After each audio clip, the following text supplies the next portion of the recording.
What's going on, fellas? I get requests for these talkies.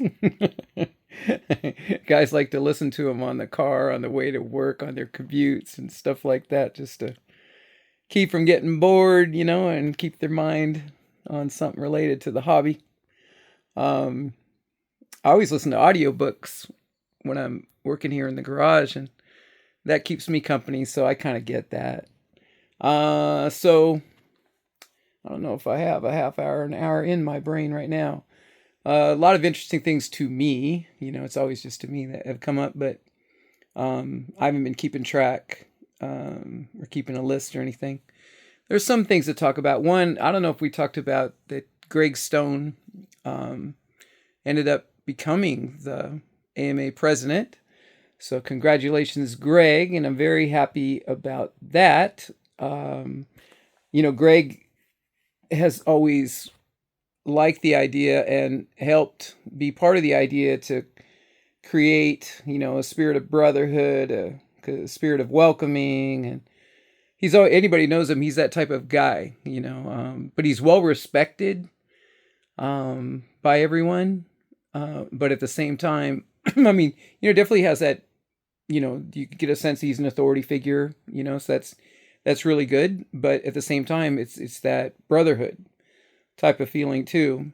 And these are the cultures we want to create at the club level, and he's the right guy um, in spirit to do that. I don't know how easy that is to get done, but I that is what his intention is, and I hope he can help promote a culture in the clubs of a brotherhood, of welcoming, of what can I do for you, when people approach versus the opposite, which you see all too often, which is gatekeepers, which is, what are you doing here?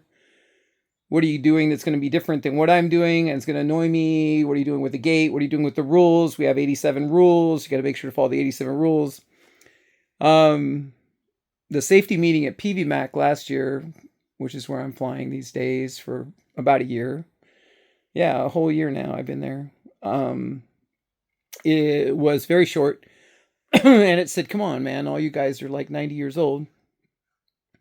You're generally upper middle class, And sorry about cackling. I got some things in my throat. I got balsa in my throat. We're going to get to that. And, I mean, the point being, without talking too much about age and of disposable income, just to talk about, we're all old enough to know the golden rule. We're old enough to know that once you're in a club, what's the saying about clubs, that I've said it a few times in the videos, but that it's easy to make friends and enemies when you're in a club, but the friends it's hard to keep, but the enemies you'll never get rid of. So this whole trying to be some Dudley Do Right milk monitor, barking out rules all the time. The thing that was said by the safety officer, and the whole safety meeting took just a couple of minutes last year, was, yeah, be considerate of one another. Number one, be safe. For me, I always say the same thing. Everybody knows me for saying this for years, is number one, don't lose the club. I don't care if you get killed. Don't lose the club. So number one, don't lose the club. Number two, safety. We really don't want you to get killed. We don't want anybody even to get scratched. And we don't want you especially to scratch anyone else, and especially any animal as well. So you're always looking out for no accidents and harm to humans or animals. So that's number two. And then, number three is you have fun. So if you didn't lose the club for everybody, which, that's really awful if anybody's ever done that, don't do that. And nobody got hurt, and no animals or humans, any harm came to them, and you had fun and everybody had fun, then you're doing it right. You are doing it right at this point, because when you start thinking that it's anything more than a bunch of boys that got older, and now they can afford these toys and they're flying toys in a park. If you think there's something more special going on than you flying toys, something more important, or, valuable than the fact that you're just flying toys in a park. Doesn't matter where the line is, nobody cares where the line is, on the runway or in the parking lot or anything. That the FAA, the fire departments, the Army Corps of Engineers. It doesn't matter who they are. They don't know where you're standing. They don't know where a line is. You're just, are you safely playing with your toys in the park? That's all you're doing. And when you start thinking it's like you're in the Air Force, and you're doing a secret mission for the government, in Ukraine or something, you've lost your marbles. You're pretending way too much. You're in a fantasy. Um, and that people have to fly the same circle that you're flying at the same depth and the same height, or any of those kind of things. You're boys playing with toys in a park. So get that very clear in your mind up front, and try not to have all these camps, and these cliques with each other. I don't know how. I talk about it all the time out at PVMAC, but this guy Irv, he basically manages the club. There's a bunch of officers there, and they all do a good job. And we got Leo out there too, which is really helpful. Everybody's great.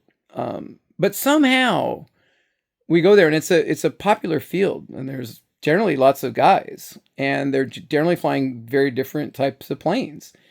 But there's this attitude of acceptance that everybody seems to have all the time. I mean, I've been there for a year, and I fly at least every week, and once a week at the minimum usually, and always an attitude of acceptance that I see for me, and then for everyone else, with everyone else. And I just equate it to Irv. They had a very different spirit and atmosphere there years ago. They had a very different board, and it had, it was very uncomfortable, very unpleasant to go over there. A lot of people still remember that, and they don't come for that reason, and they don't realize that in the last few years, it's done a complete 180 over there. And I don't know how Irv and the rest of the guys, were able to create this culture, but I just don't, a year being there quite frequently, like I said, I just always see this attitude of acceptance with everybody. If you're flying a Warbird, and whether or not it's a glow or it's a small foam, or there's a lot of guys out there that have, really nice gas Warbirds that are, big bucks, and some of them are quite old and, still amazing flyers, and a lot of the pilots that fly them are amazing flyers too. And then whether you're flying that, or whether you're flying a glider, or, whether you're flying 3D aerobatic planes or pattern planes, IMAC planes, I don't see those camps, and people only talking to their type and then looking down their nose at everybody else. I mean, occasionally see maybe one outlier, one oddball that doesn't seem to know anybody and is just trying to do his thing and kind of buck everyone else to do his thing. But it's really rare, mostly walking up and down the flight line, everybody's talking to each other. I think that's weird. It's very cool, and it's very hard to manage this type of stuff, and I don't know how Irv does it, but he flies, which is a big deal.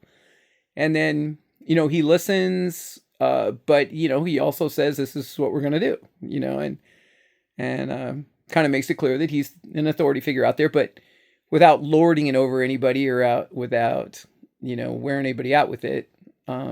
Just does it just right. He's like, doesn't give the impression that he's a pushover and you're just going to get to do whatever you want. But at the same time, you get the feeling that he's promoting, everybody having a level of grace and kindness and, dignity and stuff like that. But yeah. And then, Greg Stone, he's VP out there. So it's nice for us. We're pretty lucky. The vice president of our club is the AMA president. So that's pretty cool. He also flies too, very rare anymore, but he flies giant scale. He can hover.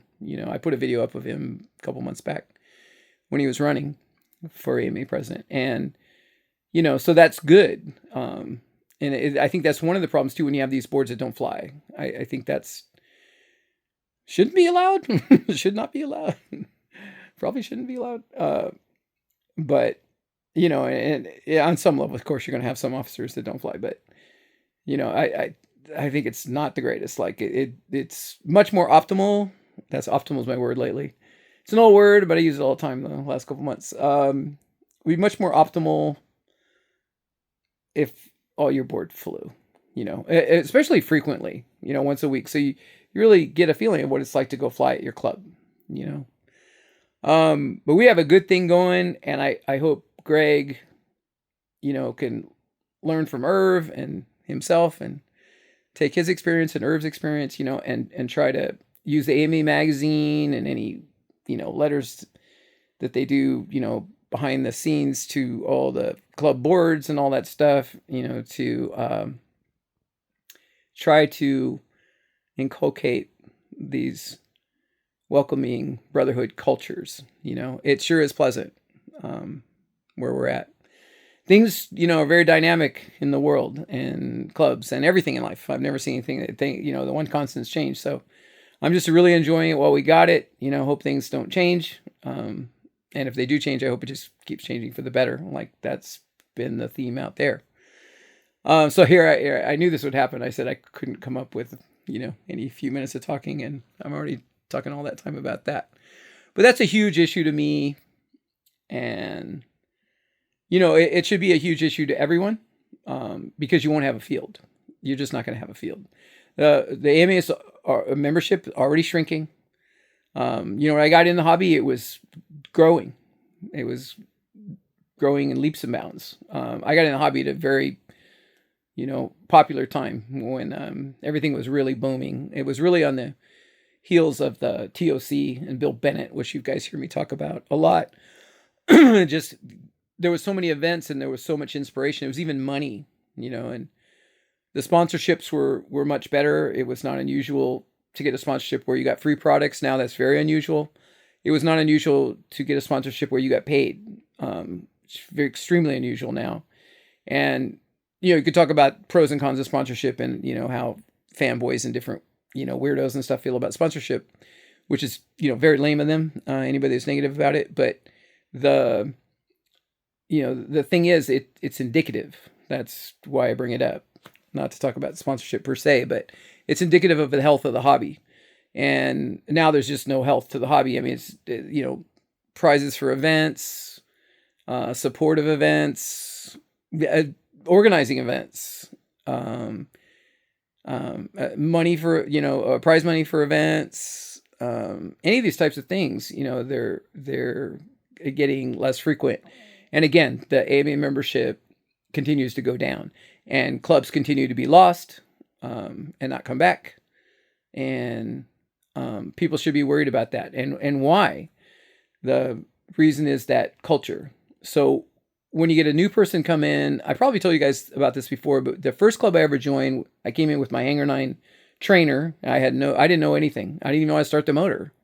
So a little glow motor on there, some kind of 0.46 or something. And I signed up for the club, and the president of the club, he was like an accountant or something. He had all these Excel spreadsheets. He'd been running the club for years. And he said, I want to show you some interesting things. He said, one of them is how many planes do you think people have before they quit? I go, I'm not sure. He said 2, and then they're gone. He goes, that's your average person, like 90% of the new people. Because he said they get the trainer and they have fun, but they want to do more. And then they get a better plane, then they crash it. They probably crash the trainer too. And he said after that second crash, they're done, and the point of that is it's a challenging hobby. I mean, there's a reason that there's no females out there. I mean, it's 1 in a million to have a female. It's actually probably is something like 1 in 2,000, 1 in 10,000. And every female I've talked to, it's just that they're more sensible than us. They're like, you're going to spend how long in the garage putting that together, and then you're going to risk it when they're so fragile, and 4,000 single points of failure. You're going to go risk that thing out there, and especially if you want to push it and try to get good, and you're really risking it. And they go, that's just nonsensical. They're just too smart to do it. So, but it appeals, as you guys know, to many. It checks a lot of boxes for us guys. It appeals to a lot of aspects of what we like in general, from working with our hands to getting involved in the engineering on the structure, on the electronics, on paint and covering, working with engines, problem solving. We love to do that stuff. And then, flight is just fantastic. And then the pride of ownership on what we put together and our work that we do on it. And then, trying to get good at flying to where, when you land, somebody goes, good flight, Charlie. We like all of that, and it gives us something to do, so that's my old saying, everybody needs something to do. So there's a lot of reasons to want to do it, but the average guy comes in, and now everybody's like 80, so they always were old, but now they're really old. And so we need younger people to come in, but whatever age they manage to show up at the field, if they don't get support, and if they don't feel like camaraderie, if they don't feel it's fun, if they don't feel welcoming kind of brotherhood situation, it's already too difficult to go out there and feel, isolated. Like, here's all these guys that know what they're doing. I don't even know how to get this thing going. I wish somebody would help me. And then he goes out there and then crashes a plane or two. Very unlikely that he's going to want to keep coming back. And then it goes further than that, much further. If the only guys out there are guys harping on the fucking rules, that you got to fly in a fucking circle, at a certain altitude, even with a certain size of circle. This is things I've seen, witnessed, experienced happening. And that's what he's got to look forward to. That's his inspiration, is some 60-year-old dude. I'm 60, 65. Some 60-year-old dude. I won't even pick on the 70 and 80-year-old guys. Just pick on the 60-year-old dude. So let's say some kid, 10, 15, 20 years old, or we see sometimes a 30, 35, 40-year-old guy show up, with a foamy he got at the foam plane he bought for $300 ready to fly, with controller at the hobby store. And he wants to go have some fun with it. And now he's got this 60-year-old guy going, look at the rules, look at this, look at that. You can't do this, you can't do that. And then he goes, just watch me do what I do, and then he says, you have to stand here. You have to go just in a circle. You have to go left to right only in your circle. And depending on the field, it might be a right to left field. All the guys can only land one way, because they only do one thing. And he goes, oh, that circle's not big enough. You have to adjust that. That circle's not the right altitude. And then the whole inspiration is my point that this guy has is this fucker. That's what he has for his inspiration, is this guy. Why in the world does he want to do any of this? Why does he want to, after 2 flights, he crashed that plane. So now he's going to have to go spend $300 to get another plane.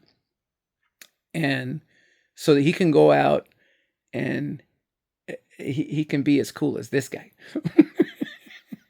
So he can go around and lord it over. He can be a gatekeeper. He can look suspiciously at anybody new that shows up, and he could show everybody how to fly that circle, and that they better do nothing else but fly that circle, and he's out, man. He's out. So you think that's not important? That's really important. These things, everything I've just talked about for the last 18 minutes, when I said I wouldn't have enough time to talk, I didn't have enough things to talk about, is critically important to whether or not you have a field to go fly your little toy. If you want to fly your little toy, we already got, for I've been in the hobby for 25 years. So I've taken some big breaks during that time, but I started 25 years ago, and I wasn't in the hobby a day or two before I looked around and I said, I can't believe they even let us do this, And I've always said the same thing about rock climbing in the national parks. We're not doing anybody any favors flying our toys, and we're not doing anybody any favors rock climbing in national parks. We can cost people a lot of money in rock climbing. We certainly do cost the government money with all our accidents and all their rescue and cleanup work. But we don't. None of this is doing anybody any favors, and it's not necessary for us to do this, And there's a lot of possibility for problems. So I've always thought we should appreciate it. I've always thought we should try to promote it, because the bigger it is, the better position we're in. The smaller it is, the more trouble we have. It's very easy to go, we're just going to shut you down. And if all we got is 90-year-olds, that's not good either. If we have kids, if we have families, if we have size, and if we're following the proper rules, nobody loses a field, nobody harms a person or an animal, and everybody has fun, then we're going to do as well as we can. And, still I have my fingers crossed, that they never decide that we're more trouble than we're worth.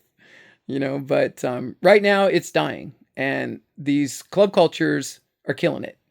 So, and they're what is killing it? It's easier now than it ever was before. It used to be you got a box of sticks and you had to build like this, and then you had to learn to cover and paint, you know, um, just to get out there. Now, and everybody had to pay quite a bit of money, like for anything, because you had to build it from a kit, and you had to get covering and you had to get paint, you had to get all these tools.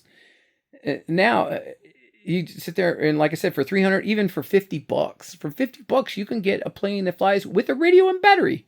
It's never been easier to get in, and yet it's dying. It's dying. AMA membership down, club membership down. Why? Because now the hobby manufacturers are not dying, selling these $100 planes. Why it's dying is you can get that $100 plane, and instead of having to go deal with deputy dog dope milk monitor Dudley Do-Right at the flying field that's flying them circles and gatekeeping everybody, you can go to a park and you can have fun playing with your toy in the park. So we are playing with our toys in the park at a field, but we're not acting like it. We're acting like we're doing some kind of shit. Just because there's a line on the ground, a yellow line on some asphalt, doesn't mean you're doing some kind of playing, military shit. You're just in a park with a plane, but you got rules. These guys can go to a city park or an open area, and they don't have rules, and they don't have people being a prick to them. So that is why the clubs are dying. So everybody needs to keep that in mind. Greg Stone, more than anybody, that's a fact. Greg, he needs to think about that more than anybody. He said it in the videos on this channel that that's what's on his mind, and he needs to follow through on that and do his best to encourage all these clubs to develop a welcoming brotherhood culture and to really, discourage those gatekeepers and discourage those Dudley Do-Right milk monitor dudes from making things unpleasant for everybody else. That needs to be done. All right, that's 20, almost 3 minutes on that. So I said I couldn't talk. That's funny. This is, I can't say, I think it's my favorite plane. The Skywing 104-inch Extra NG. And you guys know, who would know other than me?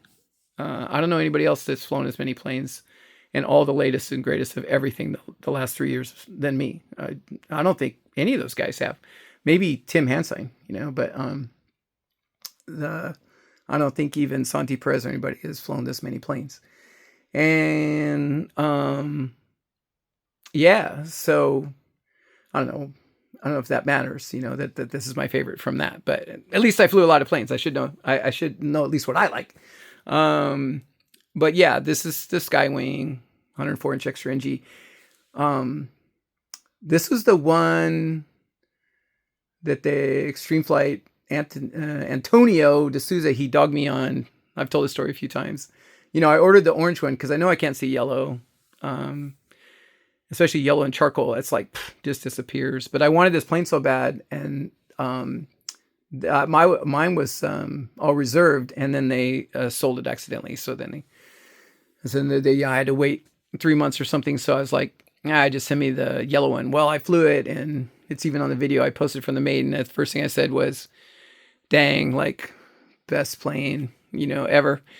And now this has been like, this was my favorite plane until that, and this is still either a close second or just as good. It's probably just as good. This is the Extreme Flight Edge 540. But this one, it just might be just a frog hair more what I like. I've always liked extras more than edges. And then now I have the pink Extreme Flight Extra NG 104-inch.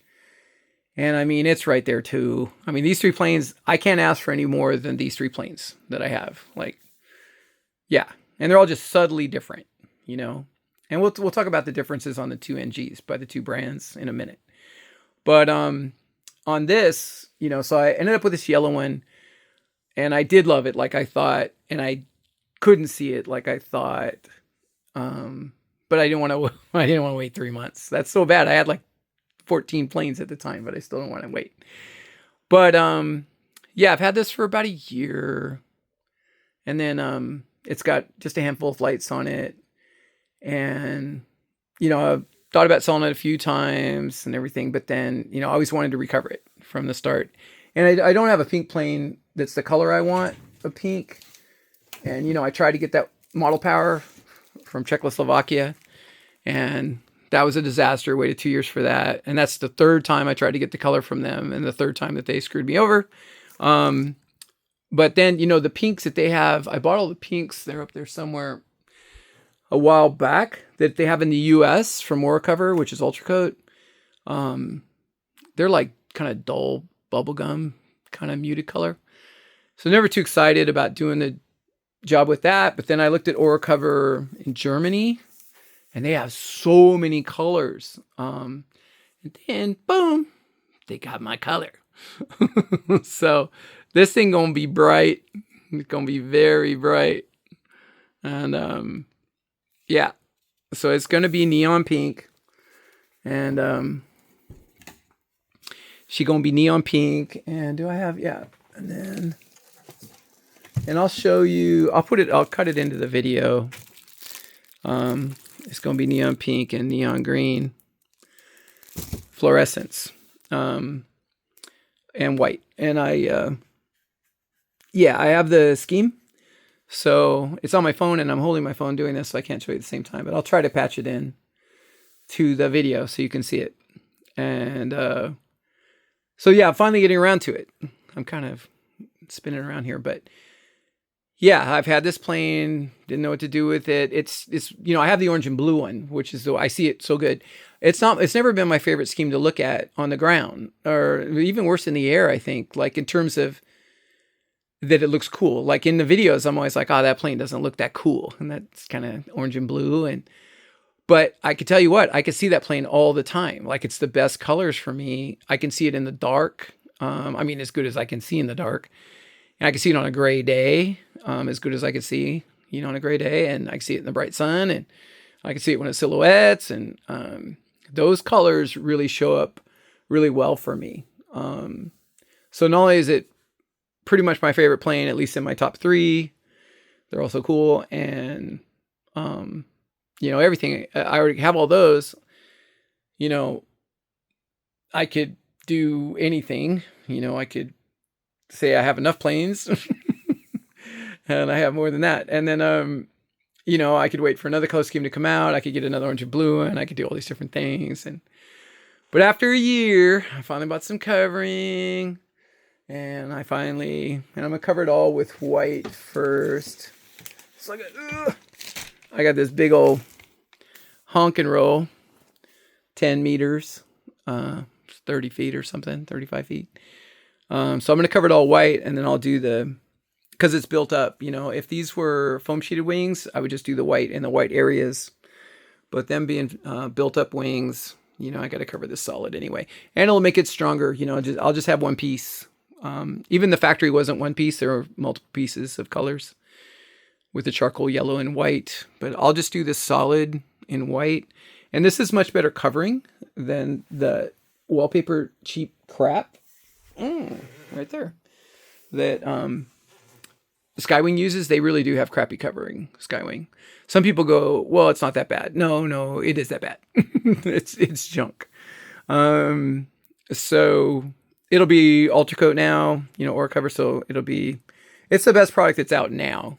The old formulas and the old Monocoat, those are gone. So this is the best stuff that's available. And I do think that the modern Ultra Coat is lighter than the old Ultra Coat, so that's one advantage it has. But it'll be much better covering, much stronger, much less likely to wrinkle, much better adhesion and everything. And it'll be one piece, across the top and bottom of the wings and ailerons. So it's going to be much more solid than it was. It might weigh just a frog hair heavier because in addition to that, I'm going to put the overlapping pink and neon green on top of that. But, I won't put any of the big high-tech graphics I usually put on, which are over there. and had to peel those off. So those were really big, had some weight to them. So hopefully it's close in the weight department. But either way, these planes are so light, especially Skywing.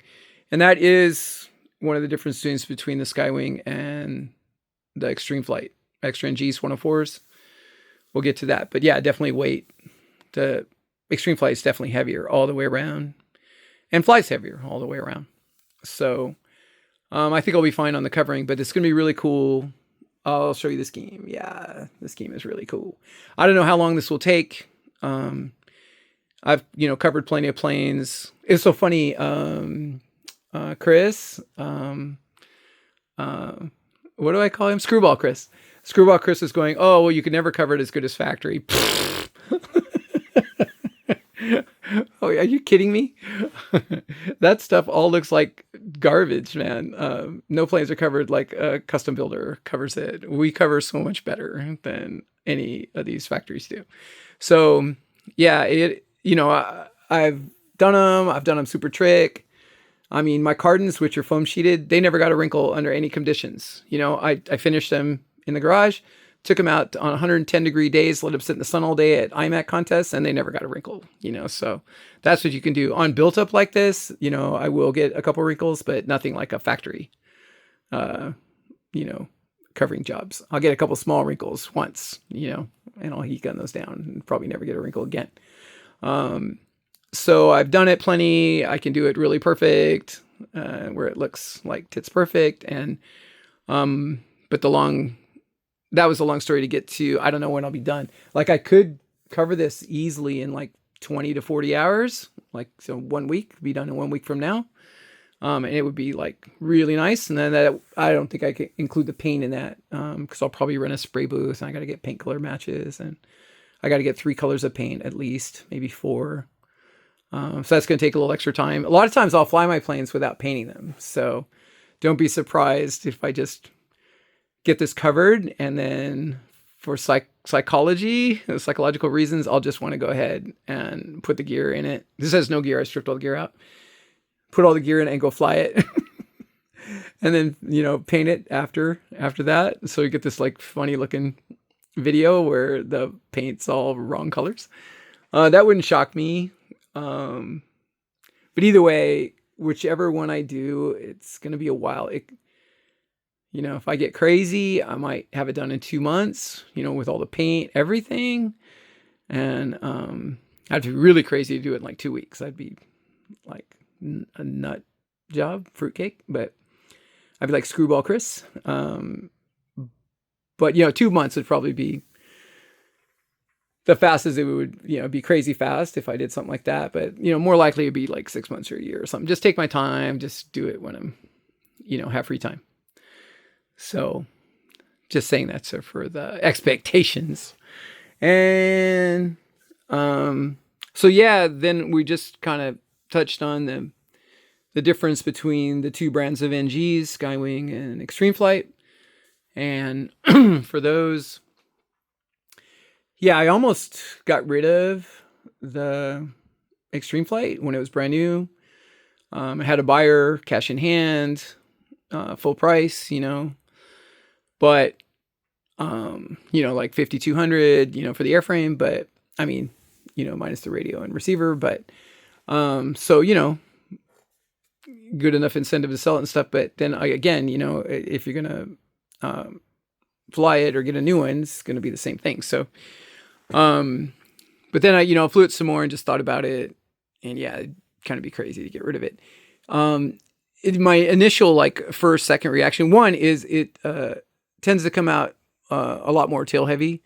So I had to reduce that sensitivity, first on the tail heaviness, before I even got comfortable with it at all.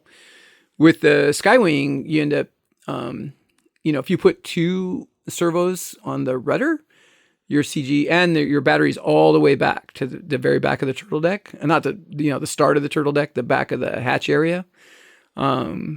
You're pretty good to go. You can go further. You can add weight to the tail wheel, but you're pretty good there. It's a good starting point. It's definitely not like that for the Extreme Flight, Extra NG 104 for me. 1 rudder servo, no pilot. I took the pilot out. that gets to another story right here. And then, yeah, I took the pilot out and one rudder servo, and I took the batteries from being in the center of the hatch area to the front of the batteries are an inch forward of the front of the tank. And, I probably could put those things even completely in front of the tank, forward. I could have the complete battery completely in front of the tank. It would probably be fine, but it's pretty good. I like the CG where it is right now. And yeah, like I said, the batteries are just, the front of the battery is about 1 inch past the front of the tank, 1 inch forward of the front of the tank. So, pretty forward. I usually do not have any of these planes because they're also short coupled. I usually do not have batteries that far forward, but that's what it took to get the CG, pretty neutral. And then, the fact that the wings are smaller, I measured them. So you got less wing area and you got less side area and you have more weight. I measured that too. It's not a lot more weight, but it's more weight. They're probably a pound heavier. They are better built, and they use better covering. And all their structure, everything about them is nicer, and the interior is nicer, and the fiberglass edges are nicer. Everything's nicer about them. The fiberglass, I talked about this in another video. It's nicer. The paint's nicer, So worth a pound, and then I didn't put smoke in it. So I got a pound putting smoke, that's dry. I got another, it's equal me putting smoke in the Skywing, so the weight's the same, but it is maybe slightly more agile, like just a tiny bit slightly more agile. And then maybe that makes it just a tiny bit between the weight and the agility, maybe just a tiny bit, less forgiving. The Skywing is probably just a tiny bit more forgiving. I mean, they fly similar and you can tone down the rates and expos, on one versus the other and all that stuff and make it pretty similar. But, I think apples to apples, all things being equal, that the Skywing's just a little bit more forgiving, and, yeah, I'm not the world's, greatest pilot. So, being slightly more forgiving, but still plenty agile enough to do everything I want. Like in the last video I just posted, I tried those new mountaintops, that was the first time I ever tried them. So it's just kind of weird, but I was just checking it out. And then, but you see my, pop top to flat spin landing. That's kind of, what I always try to do. It's kind of cool looking to me. This time I had the smoke on and everything, but you see that the plane is plenty agile. And then I'm doing the flip turns. Are not exactly the Santee slide. I kind of have my little version of them. And that's part of, me saying I'm not the best pilot. Like that gets into a whole nother thing. If we're past the planes now, if we're over the planes and on to piloting, look at me, 38 minutes. And I said I couldn't talk. On the piloting level, I'm doing a cartwheeling flip turn that's sort of similar to the Santee slide where you can, be going slow and just in one direction and, do a cartwheeling maneuver where you flip the plane all the way around to where at one point the prop's facing the ground, and then you keep flipping around and then you're level. And you see the guys doing it, the elite guys, and they're doing it, 10 feet off the runway. So they top out at like 20 feet off the runway and then they, exit back at 10 feet. So it's basically right at eye level, like the whole thing. I'm doing them at like 25 feet up, 30 feet up. And that's when you go, well, you're not that good a pilot. You're okay. I have gotten a lot better. I'm better now than I at any point in my life. And here I am so old. And now when they give me like the FAA for these shows at Pomona and Compton and so forth, they say, we're giving you 10 minutes. I can put on 10 minutes now where I used to didn't be able to do that. And I could keep a flow for the whole 10 minutes. So I'm pretty happy with that. Like very pleased at the last event at Hemet 2, the 3D event, all the flights I did, it was like 10, 12 minutes of chasing the boys all around and just putting up a complete flight where it was pretty exciting the whole flight. So, I'm glad to have that in my arsenal, but when I watch the elite guys do those flip turns at 10 feet, and I started seeing all the things that they do at 10 feet, which 10 feet sounds high, but 10 feet's eye level, it's really close. And, well, 4 feet above eye level, but basically right there. And then, all the direction changes, maneuver changes that they're constantly doing at 10 feet. Of course, most of these guys are, 17, but regardless, then you just realize, if you're being honest, and you watch that stuff, like, I can't stay that busy at that altitude.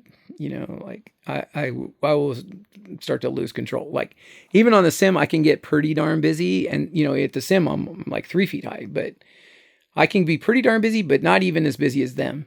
And that's on the sim, and they're outside with real planes, and I can't if I start to get as busy as them, I'll stuff it. Just can't keep up. It's just too much for my mind. I get thumb tied. So you got to just admit, a man got to know his limitations. So that being the case, or that being said, I am working on getting that flip turn to be that semi-Santi slide. I'm getting that to be, I don't know what the guys are calling that maneuver, but when they just do a cartwheel, pinwheel cartwheel thing on the runway, I'm getting that to be more and more reliable. I'm exiting when I brake correctly, it brakes hard. So it just starts to rotate. And that's good, because it means, the prop will face the ground with the rudder straight up, but then it'll keep going around, because you don't want to, keep going into the ground. But then I time the reverse rudder. So I come out hard reverse rudder when I do it, when it all goes well. And I'm trying to get that down to where I'm comfortable, where I feel like it's reliable. And then I'm going to try to get closer to their altitude, is the goal. I'm working on that. I don't know how long that's going to take, but I'm super impressed with them. And it super reminds me that I'm not anywhere close to their level. I just watched a Santi video. I have the pink Extreme Flight Extra NG, and he's got the blue one with the same scheme in blue. That thing looks really bitchin' in the air, that blue color. Blue silhouette's too much for me in the sky, so I couldn't fly that color. But when he's flying in the videos, man, I really like it. It looks nice. I like the way the pink one looks in the videos too, quite a bit. And anyway, I'm watching his video, and I'm like, and every time I watch this video, it's the same thing. But I've improved, a lot in the last 3 years, and then I'm watching this video the other day, and I'm just like, man, it's just not even in the ballpark. It's like, this is just a whole nother level. Now, if a pedestrian's watching, and we both have 5 minutes at an air show, I think that they're not gonna think that I'm just like completely on a different level than him. But we know better. We know. So yeah, we know. So there's that. But I did want to get to a couple things on flying. One is those turns. I'm really trying to get that. And then the rifle rolls, you guys may not notice, because a year and a half ago or longer, I made a video, Joe McBride film, where I'm rifle rolling 5 feet high, full throttle. Like, it's pretty sick. It only goes about 50 feet, then I go up to about 15 feet, then I go up to about 30 feet. But, it's my feature video, and I'm sitting there full throttle rifle rolling 5 feet high for 50 feet. Like, it just looks, it looks like anybody. It looks totally sick for that 50 feet anyway. And, which is not very far in a rifle roll, which is part of my point. But there was, it was just me, like, hoping for the best. Like, I wasn't actually prepared, to do that. That's what I've never liked about rifle rolls till recently, is that I don't feel like I have it. I don't feel like I can adjust it. I can control it. I feel like if everything works right, and, I'm in the right, visual and the whole thing, and it has to be a certain angle too, or I'm looking at it at a certain angle. Like, as it changes, as you go across the field, then it gets trickier and trickier. But I had all these things, if everything was just right, I could do it for a little ways, but I could tell if it like dropped, I had to bail out, and, if it climbed, I kind of couldn't do anything. Once it started climbing, I love when it climbs, because I feel safer. So my body loves when it climbs, because my body instantly, the blood pressure goes down and I feel comfortable, but my mind's sad, because now I know it's not what I wanted. I wanted to, at the very least, I want to go level, especially when I'm already 50 feet, I want to stay level. But, so anyway, the point is that I didn't feel like I had it, like the reason I've always done, area rolls so low and torque rolls so low is I've always known I was 100% in control. Like I can vary the height, I can go up and down. I can do a descending Harrier roll like anybody can, but I'm just saying. So like I can be at 100 feet or 300 feet even and almost come straight down. Like CJ Stussio do that a lot. And then, just roll like almost at no throttle and just drop, and then I know I have it. Like I'm getting 30 feet from the runway, 20 feet, 10 feet. There's no concern, cause I can get to the 3 feet to the runway and then I just throttle up, which is another point I want to bring to, but, about that throttling up with Harrier rolls. That's a big part of the problem. But anyway, so then as long as you keep your shit halfway together, you can Harrier roll as low as you want, anytime you want, do whatever you want. But with the rifle rolls for all this time, which time is the other thing to get to about rifle rolls, I've never felt that. I've never felt like that. Yeah, I can go as low as I want because I can always adjust. No, I've never felt like that until lately. So even in the last couple of videos where I rifle roll, it might look the same, but it's a very nuanced thing. I'm just not pushing it right now. Whereas there was a time when I was at 150 feet, that was pushing it. Like I was risking the plane. And then, usually at 35 to 50 feet is where I've gone the last year and a half, just to be safe and just because I haven't been pushing it and all that stuff. But even then, it wasn't certain. I may have to like bail out and save it. But the videos you see lately, like I might just be at 35 feet. Some of the last one, there's like one I'm at 25 feet, but it looks maybe a little higher in the video, but it's just a video, it's the wide angle, but I'm really about 25 feet if you measured it. And you'll notice I'm going a lot longer. Like I can stay in it a lot longer. And that's when the visuals are changing. Like I'm looking at it from the right, I'm looking at it in front of me, I'm looking at it from the left. But I can stay in it a lot longer. I can really stay in it as long as I want, and I can turn in it and I can go all the way back across the field the other way and I can just keep it going. And you could subtly see the nuanced stuff I'm talking about, that I'm subtly raising and lowering my height. So I'm starting to climb, and instead of it just starting to climb, and that sucks because now it's high, you'll see I'm subtly moving it back down to level. And then when it starts to go a little bit lower than the line I was on, you'll start to see that I bring it back up to level, but don't go too high as well. And then just keep going, and that's looks like nuanced stuff. And it kind of looks the same as the videos from before, like a year ago and stuff, but it's not.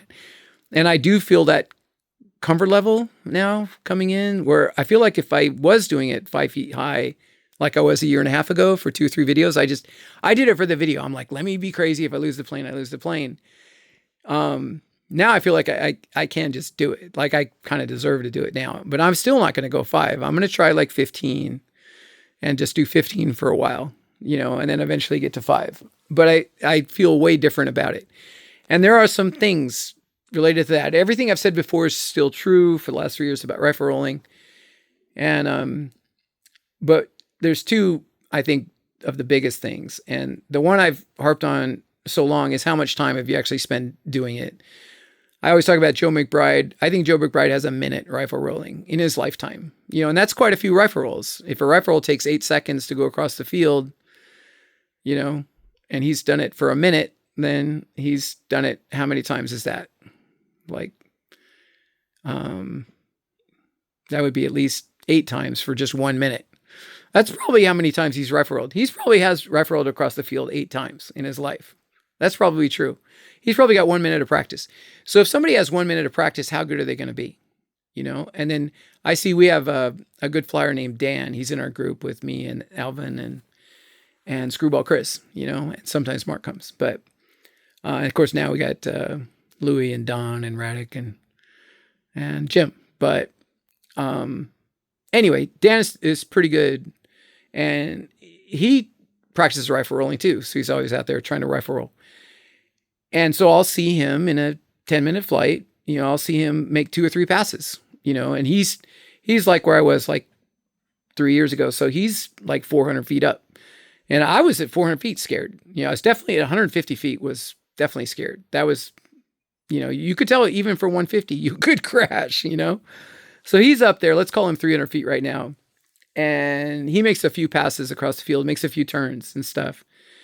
And it seems like, oh, he's rifle rolling and stuff, but count the seconds, because we're not talking minutes, we're talking seconds. So I think he does it almost once per flight. And I think he might have 20 or 30 seconds in a flight. It's like surfing. You'll surf all day, even if you're great, and you'll only be up a minute or two per hour. That's if you're good, It's not like skiing or rock climbing where if you go for 8 hours, you can ski for 8 hours. You can rock climb for 8 hours. It's not like that. So yeah, I mean, you could make it like that, but I haven't seen anybody practice that hard. And maybe that's what the kids do.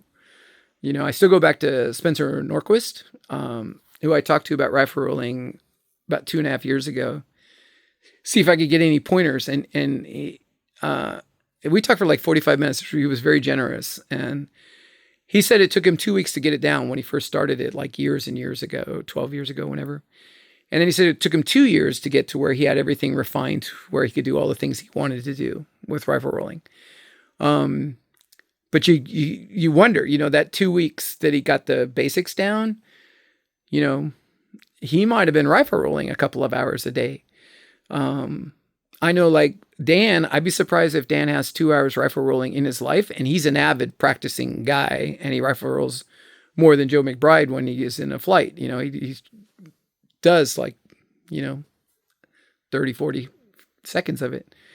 And then, Joe McBride, like I said, he maybe has a minute or two. And even me, I mean, a lot of times I don't rifle roll at all, for a month, and then I might try it once or twice, like across the field for 8 or 10 seconds. So it is that thing. And I think the older you are and the more afraid of it you are, that the harder it is going to be to put in that time of actually doing it. And of course, I, really have never done on the sim hardly at all. Recently, I made a video where I did. It's kind of similar to what I'm doing outside. But that's, I've spent no time on the sim practicing or anything. So you got to put in the time. And I probably have put in a little more lately, but not anything special. Not like I went out there, for 10 minutes and rifle rolled. But I have a few minutes now. So that's a huge thing. I still think that continues to be the huge thing. I think if you actually put in a 40-hour week doing it, you would just do it. But that's not as easy as it sounds. That's not something you could just go do. I mean, that would be very challenging to go make that happen. That would be an enormous thing to try to do. Then the other thing that I think is interesting, for sure, it's not even interesting with me. It just has ruined my, advancement in it, is the fact that I learned Harrier rolls first. It's interesting that there are kids that go to these events that I fly with, kids I know and stuff. I call them kids, anybody under 30, that are very good, and they can do a lot of cool stuff. And one or two of them can rifle roll pretty good, but they can't torque roll, so, cause they don't torque roll. It's just, they've never learned to torque roll. They learned to rifle roll before they could torque roll. That's my point. And, there's not that many people that really do like the low Harrier rolls all around. Like the elite guys all can, of course. But a lot of the good, demo pilots and stuff are not really doing super low Harrier rolls, not doing torque rolls. And I know some of them, quite a few of them, that don't really know how to do them. Like they even say that. But they can do complex maneuvers. Like they can do all the elephant walks, and they can do all the Santi slides, and they can do rifle rolling. And they could do, rolling no names. They could do all kinds of cool shit, wing slaps and stuff, but they just haven't done those other maneuvers. Well, there's a point I'm trying to make to that, not to slight them in any way, is that Harrier rolls, when I torque rolled, that was pretty easy. It was the first maneuver I learned. I was like, I wanted to be like Kike. I wanted to torque roll. So I just practically went from flying a circle in a trainer to torque rolling. Like that's all I try to do. And I have a little post about it somewhere from like 2001 when I started, that I would just do a Harrier around in a circle, and I would torque roll till I blew out. And then I'd blow out into a Harrier and then go around in a circle in a Harrier, and then I'd torque roll. I used to post this. That's all I did. That was my entire flights. I never flew on the wing at all. And that's what I would do. Well, I never had any fear of anything.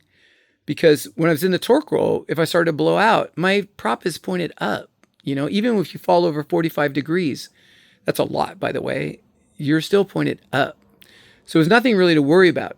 Then when I started doing Harry rolling loops, then all of a sudden that changes, now you got to worry, and then started to get my Harry rolls, instead of being like 15 feet up in circles. That's what I was used to do, to where I'm 2 feet up in circles. Well, now you really got to pay attention, when you're learning.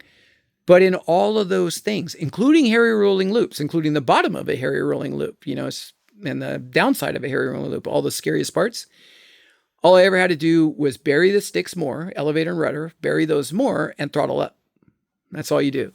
And you'll gain altitude, So yeah, those things are actually, extremely low risk to me. And I've never crashed in any of those things, I think I have a video up from a few months ago where I was being super cavalier with my old beater, Hanger 9 Extra.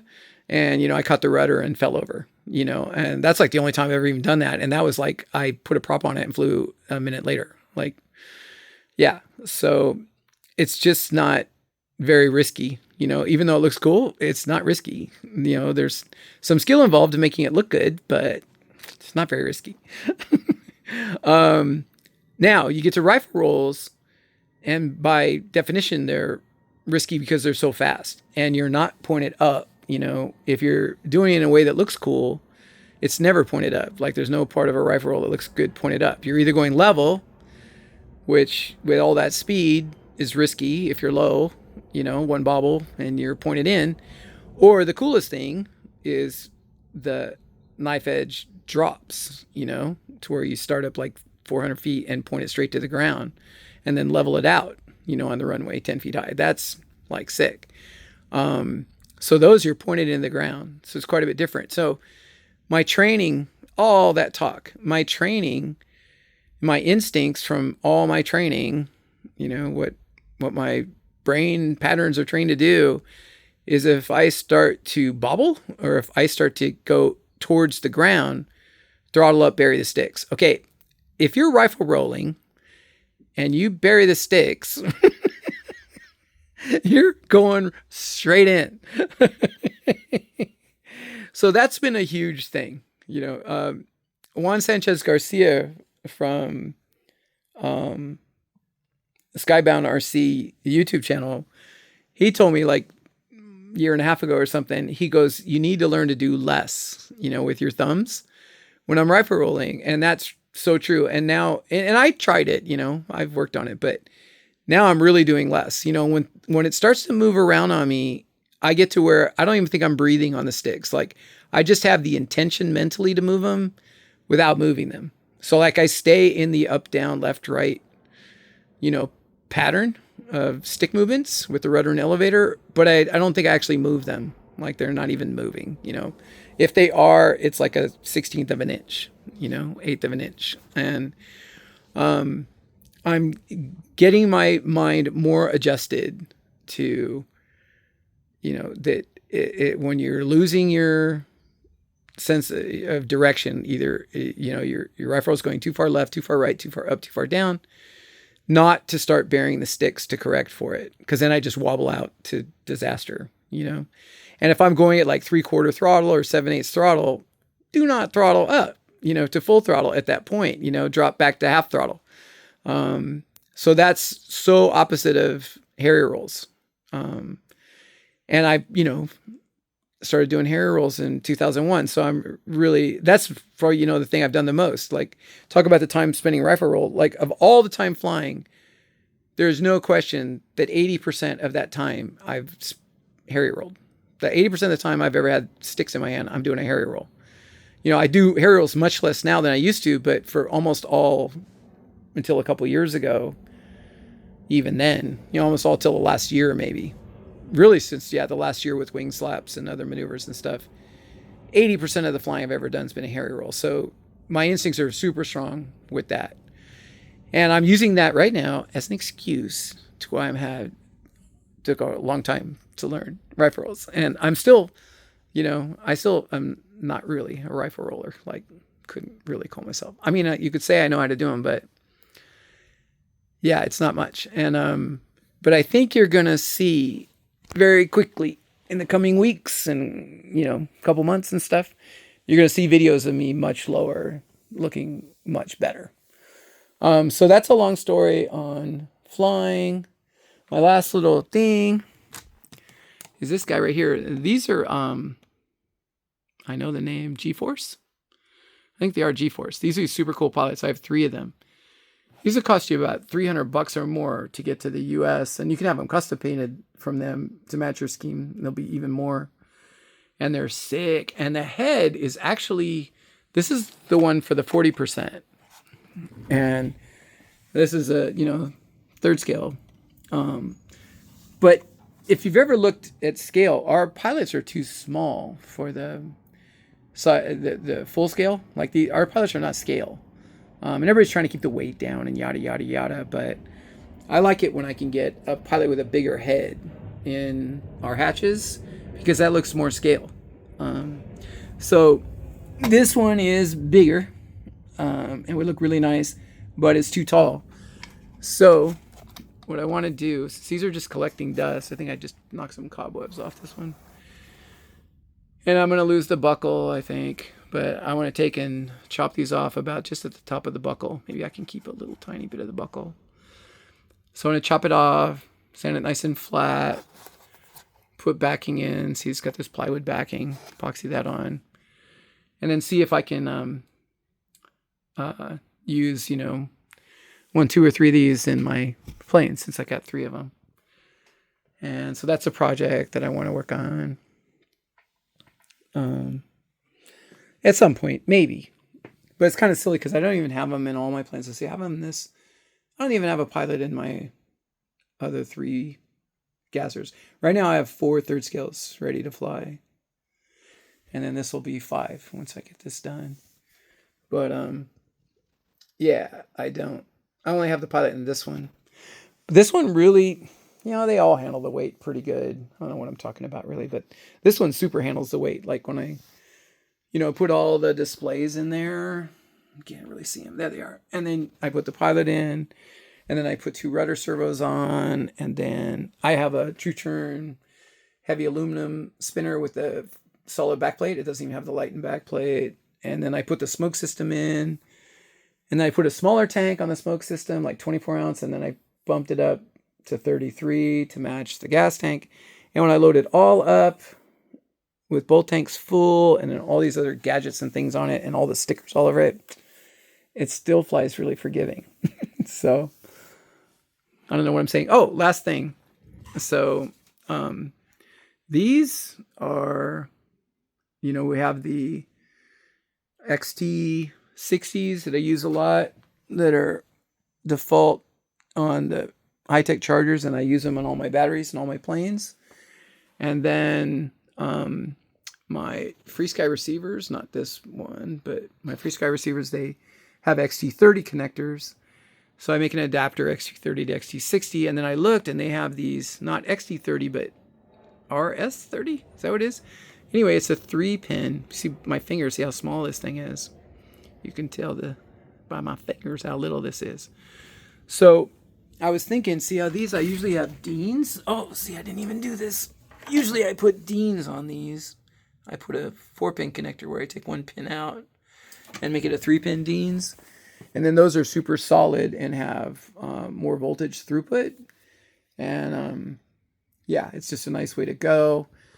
And then I was thinking, why not try these? Because these would actually be easier to solder because the 3 tabs are further apart and they're, cupped shape. Mostly just see my fingernail. You can see them online. That's okay right there. But yeah, I thought about trying those in the back. They're probably, and they each have this cap that covers the contacts, so you don't need heat shrink. It's pretty nice. I've soldered these up with the XT30s. It's just a nice setup. So thinking of trying these, and they are slightly heavier than the Deans, but I don't think that's going to create enough centrifugal force to hurt anything. But I may or may not try these, but that was like the last thing I was checking out. Oh, huge thing. We're an hour and 5 minutes. So funny. I said I wouldn't have time to. I wouldn't have enough ideas to talk for any length of time. Smartfly is going out of business. They only have a couple products left. I always told you guys about these voltmeters that I absolutely love in all my planes. Digital voltmeter. Well, they don't even have any of these. I got these off eBay. So I'd have a couple spares for future planes, and then if I'm using any Futaba stuff, here's the micro power expanders that are for the Futaba receivers that plug right in, so you don't even need to use any wires. And I'm running FrSky, but that new Futaba SX26 Pro is coming out in February, and it might be fun to try that out. It's always interesting to see compatibility with different radios and servos and different things too. So that's an interesting thing. Bob Ritchie, he's been a great guy for the hobby, but he scaled back a few years ago. He went to his garage from his shop, and now he's I think the deal is he lost his manufacturer. I think he had a local manufacturer that produced his parts for him, and they retired or something, or they're gone. So yeah, he's going to be gone. He's been an industry icon staple for years. He knows more about, servos and electronics and receivers and everything than pretty much anybody I know.